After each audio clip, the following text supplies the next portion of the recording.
ബഹുമാനപ്പെട്ട MP Shri Ali, വേദിയിലുള്ള മറ്റ് ബഹുമാന്യരെ, സദസ്സിലെ ബഹുമാന്യരെ, സഹോദരി, കൊച്ചി മുതൽ മംഗലാപുരം വരെ പിണറായി വിജയൻ നടപ്പാക്കി കൊടുത്തു. പ്രധാനമന്ത്രി അഭിനന്ദനങ്ങൾ അറിയിച്ചു.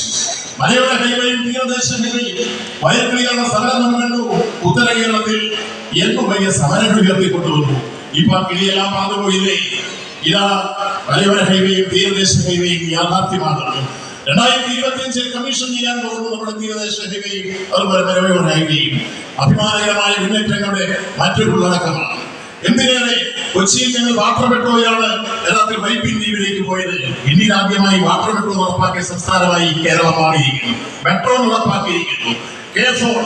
ഇന്റർനെറ്റ് നമ്മുടെ അവകാശമാണെന്ന് പ്രഖ്യാപിച്ച ഇന്ത്യയിലെ ആദ്യത്തെ ഗവൺമെന്റ്, ആ ഗവൺമെന്റിന്റെ പേരാണ് പിണറായി വിജയൻ സർക്കാർ. അഭിമാനത്തോടെ നമ്മൾ പറയുന്നു 20 ലക്ഷം ആളുകൾക്കാണ് സൗജന്യമായി ആ ഇന്റർനെറ്റ് കണക്ഷൻ കിട്ടാൻ പോകുന്നത്. അതേപോലെ തന്നെ കേരളത്തിൽ വിഴിഞ്ഞം ഒരു ഘട്ടത്തിൽ നമുക്കെല്ലാം അറിയാവുന്ന പോലെ എത്ര സമരമായിരുന്നു വിഴിഞ്ഞത്തിനെതിരായി. വിമോചന സമരത്തിന്റെ കാഹളമൂടി, ആ വിമോചന സമരത്തിന്റെ കാഹളമൂടി പോലീസുകാരെ ആക്രമിച്ചു. 40 പേരെ പോലീസ് ആശുപത്രിയിലേക്കു പോലീസ് സ്റ്റേഷനിലേക്ക് തകർത്തു. വലിയ രൂപത്തിൽ ഗതാഗത നിയന്ത്രണം നിരോധനപ്പെടുത്തി. വലിയ രൂപത്തിൽ ബന്ധും പിക്കറ്റിംഗും എല്ലാമായി ഒരു കൂട്ടം ആളുകൾ മുന്നോട്ട് വന്ന് വിമോചന സമരത്തിന്റെ കാഹളമൂടിയെങ്കിൽ വണ്ണനായുടെ വലിയ ശല്യം പണ്ടേ പോലെ ഭരിക്കില്ലെന്ന് നമ്പ്യാർ പാടിയതുപോലെ ഇനി ഒരു വിമോചന സമരം ആരംഭിച്ചാൽ ഈ കേരളത്തിൽ ഇടതുപക്ഷ ഗവൺമെന്റിനെതിരായി നടക്കില്ല എന്ന് ബോധ്യപ്പെടുത്തിക്കൊണ്ട് തന്നെ പിണറായി വിജയൻ ഗവൺമെന്റ് വിളിച്ചു. 7 ഡിമാൻഡാണ് മുന്നോട്ട് വെച്ചത്. 6 അംഗീകരിച്ചു. 7ാമത്തെ കാര്യം തുറമുഖം വേണ്ട, സാധ്യമല്ല. ഇതാണ് പറഞ്ഞത് സാധ്യമല്ല. ആ സാധ്യമല്ല എന്ന് പറഞ്ഞ കാര്യം മുൻനിർത്തിക്കൊണ്ട് തന്നെ പ്രവർത്തനങ്ങൾ മുന്നോട്ട് നീങ്ങി. നിങ്ങളും ഞാനും കണ്ടു. ഈ കഴിഞ്ഞ ഒക്ടോബർ മാസം 15-ാം തീയതി അസ്തമന സൂര്യനെ സാക്ഷി നിർത്തി കേരളത്തിന്റെ കരുത്തിന്റെയും കർമ്മശേഷിയുടെയും പ്രതീകമായ സമാനാർത്ഥ്യനായ മുഖ്യമന്ത്രി പച്ചപ്പൊടി വീശിയപ്പോ ചൈനയുടെ കപ്പൽ വിഴിഞ്ഞത്തടുത്തു എന്ന രോമാഞ്ചജനകമായ അനുഭൂതി നമ്മുടെ കേരളത്തിൽ. ഇതാണ് വികസനത്തിന്റെ വിസ്മയങ്ങൾ തീർക്കുന്ന പ്രവർത്തനം. വികസന രംഗത്ത് വിസ്മയങ്ങൾ തീർക്കുന്ന പ്രവർത്തനം എന്തെന്ന് ചോദിച്ചാൽ ഈ രൂപത്തിൽ നടക്കില്ലെന്ന് പറയുന്നത് നടത്തിക്കൊടുക്കുന്നു. എന്തിനേറെ ഒരു ഘട്ടത്തിൽ കൂടംകുളം ലൈൻ മഴക്കത്തറ കൊച്ചി ആ ലൈൻ ഭരിക്കാൻ സമ്മതിക്കാതെ UDF ഗവൺമെന്റ് മടക്കില്ല. ആ മടക്കിയ വിഷയം തിരിച്ചു വിളിച്ച് സമരക്കാരോട് പറഞ്ഞു, ഇത് വേണമെന്ന് പറയാൻ നിങ്ങൾക്ക് അവകാശം, നിങ്ങൾക്കെന്ത് വേണം പറയാം. അപ്പൊ അവർ പറഞ്ഞു, ഞങ്ങൾ കോമ്പൻസേഷൻ കൂടുതൽ വേണം. 600 കോടിയുടെ സ്ഥാനത്ത് 1200 കോടി കോമ്പൻസേഷൻ കൊടുത്തായിരുന്നാലും കേരളം അമ്പകാരാപൂർവമായ അവസ്ഥയിൽ പ്രകാശപൂർണമായ അവസ്ഥയിലേക്ക് കടന്നുള്ള കാഴ്ചപ്പാടിൽ 400 മെഗാവാട്ട് വൈദ്യുതി നമുക്ക് കിട്ടി. അടൂരിൽ വെച്ചാണ് അതിന്റെ സംസ്ഥാന ഉദ്ഘാടനം നടന്നത്. അപ്പോ ഇതെല്ലാം നോക്കുമ്പോ നിങ്ങൾക്ക് ഒരു കാര്യം മനസ്സിലായി.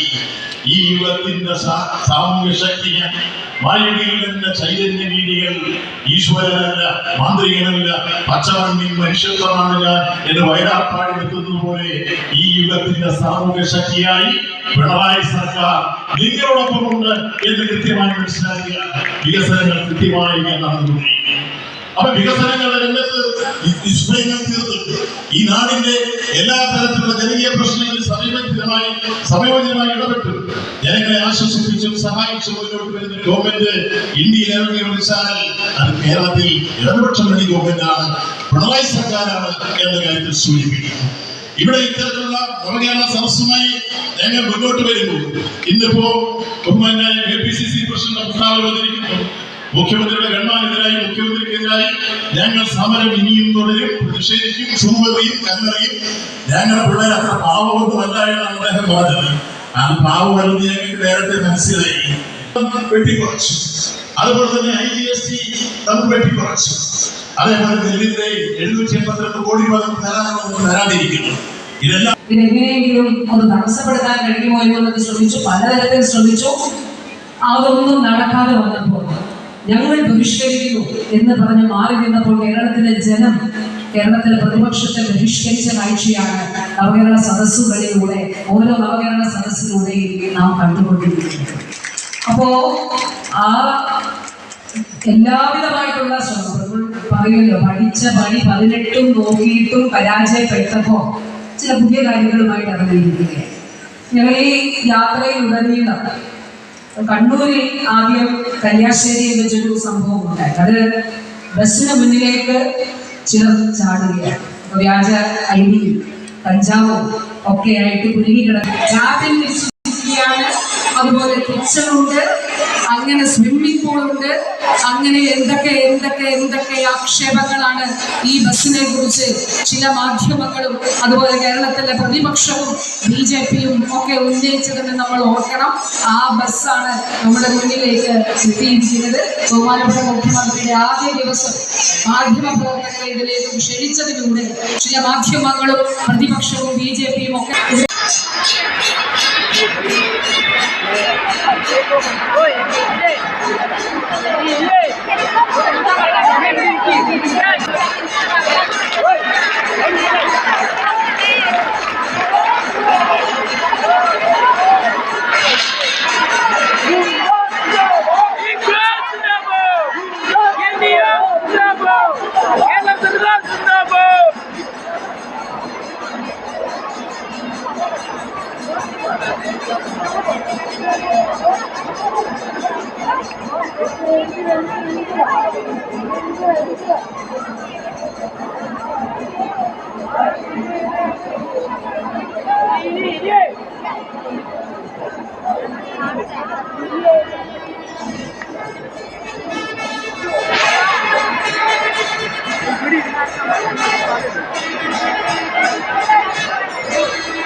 ഇപ്പോൾ അനുഭവപ്പെടുന്ന രീതിയിലുള്ള സാമ്പത്തിക വിഷയം അനുഭവിക്കേണ്ടതില്ല. കാരണം ഒരു സംസ്ഥാനം എന്ന നിലക്ക് നമ്മുടെ വളർച്ച നല്ല രീതിയിലുള്ളതാണ്. കേരളത്തിൻ്റെ ആഭ്യന്തര വളർച്ച പരിശോധിച്ചാൽ നല്ല പുരോഗതി ഉണ്ടായി എന്ന് പറയാൻ സാധിക്കും. 2016 LDF സർക്കാർ അധികാരത്തിൽ വരുമ്പോഴും വളർച്ചാ നിരക്കിൽ നിന്ന് 8% വർധന ഈ 7 വർഷം കൊണ്ട് നേടാൻ കഴിഞ്ഞു എന്നാണ് കണക്കുകൾ വ്യക്തമാക്കുന്നത്. അതുപോലെ തന്നെ നമ്മുടെ നാടിൻ്റെ ഒരു വരുമാനം അത് വലിയ തോതിലാണ് വർദ്ധിച്ചിട്ടുള്ളത്. 2016 LDF സർക്കാർ അധികാരത്തിൽ വരുമ്പോൾ ഉണ്ടായിരുന്ന തനത് വരുമാനത്തിൽ നിന്ന് 41% വർധന നമ്മുടെ സംസ്ഥാനത്തിന് നേടാൻ കഴിഞ്ഞു എന്നതാണ് കണക്കുകൾ വ്യക്തമാക്കുക.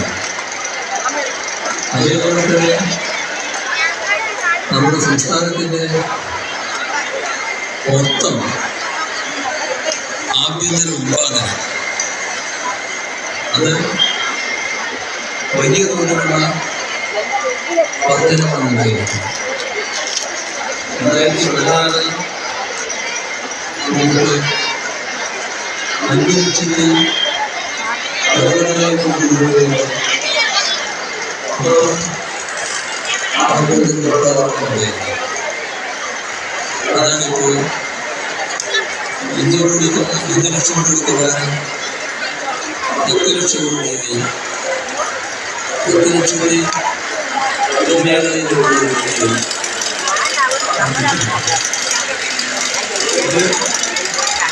എല്ലാ മേഖലയിലും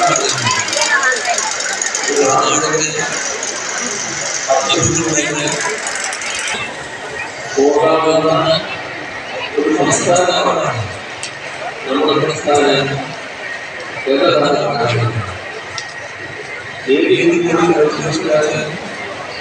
നല്ല സാമ്പത്തിക ഭദ്രത നിർദ്ദേശിക്കുന്ന ഒരു സംസ്ഥാനമാണ്. ഉണ്ടാകാൻ പാടില്ലാത്തതാണ്. നമ്മോട്